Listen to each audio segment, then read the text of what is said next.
Le 25 janvier de chaque année, le calendrier liturgique commémore la conversion de Saint Paul. Une solennité est célébrée en sa mémoire le 29 juin en compagnie de l'apôtre Pierre. Quel est le but de la célébration d'aujourd'hui?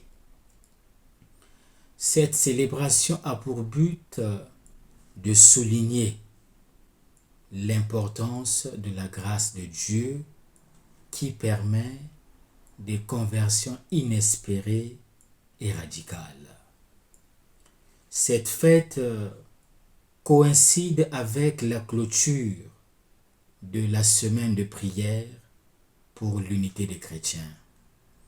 Cette coïncidence a pour but de souligner la primauté de l'évangélisation missionnaire dont Paul est le modèle. Dans le Nouveau Testament, nous avons 3 descriptions de la conversion de Paul. Nous les trouvons dans le livre des Actes des Apôtres, précisément dans les chapitres 9, 22 et 26. Les 3 textes font apparaître des divergences. Dans le premier récit, celui du chapitre 9, Paul est enveloppé d'une lumière. Il entend une voix. Ses compagnons de route entendent aussi la voix, mais ne voient personne. Dans le deuxième récit, celui du chapitre 22, les compagnons de Paul n'entendent pas la voix, mais ils voient la lumière qui enveloppe Paul. Dans le chapitre 9, la relation personnelle est mise en évidence par les paroles que le Christ adresse à Saul et par la réponse du persécuteur choqué et terrifié. La relation avec le Christ se fait plutôt par la vue que par lui. Les compagnons de Paul voient la lumière, mais ne voient pas le visage et n'entendent pas les paroles. Lui seul voit et entend. Dans cette expérience exceptionnelle, ce sont les sens auditifs et visuels qui sont concernés et touchés.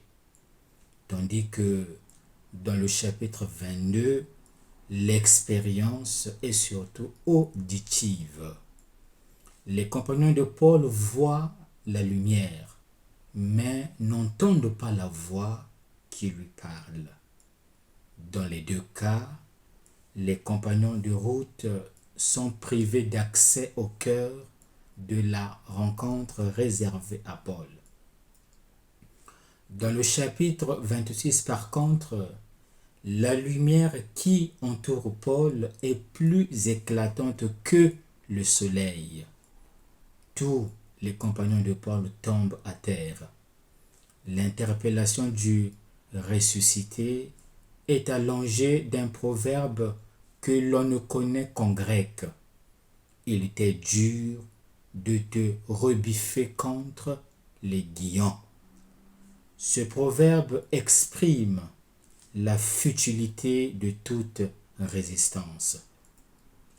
À partir de là, le récit omet ce que nous apprenons des chapitres 9, verset 16 et du chapitre 22, verset 9 à 16, c'est-à-dire son aveuglement, l'entrée en Damas, le dialogue du Seigneur avec Ananie, la guérison et le baptême. Tout se concentre sur la rencontre éclairante entre Paul et le ressuscité.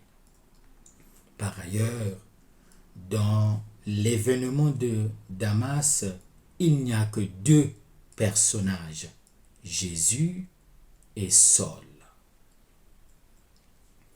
Son ascension au ciel n'éloigne pas Jésus des hommes qui vivent ici-bas.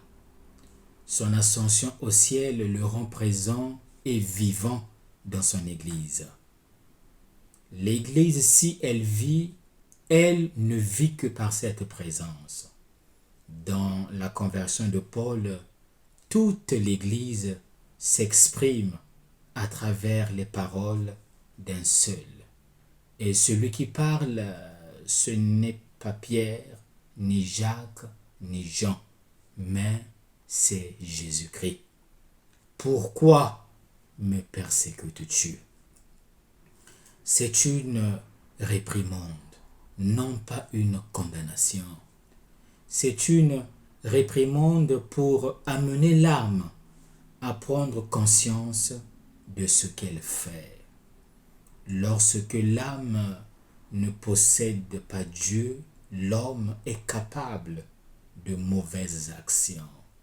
L'homme met sa volonté au service de la lutte, de la violence, de la guerre et de la persécution. Paul croyait défendre Dieu, mais il défendait le judaïsme. Maintenant, le Christ lui parle. Saul, Saul, pourquoi me persécutes-tu? Jésus s'identifie maintenant à l'Église que Paul persécute. Dieu s'est incarné et l'incarnation continue, elle est toujours présente. Dieu n'est plus séparable de l'homme et l'homme n'est plus séparable de Dieu. Nous aussi, comme Paul, nous devons maintenant apprendre que toute offense faite à l'homme est faite au Seigneur. Aujourd'hui, le Christ nous fait entrer dans le mystère de sa présence. Dorénavant, Paul mettra sa volonté au service du Christ.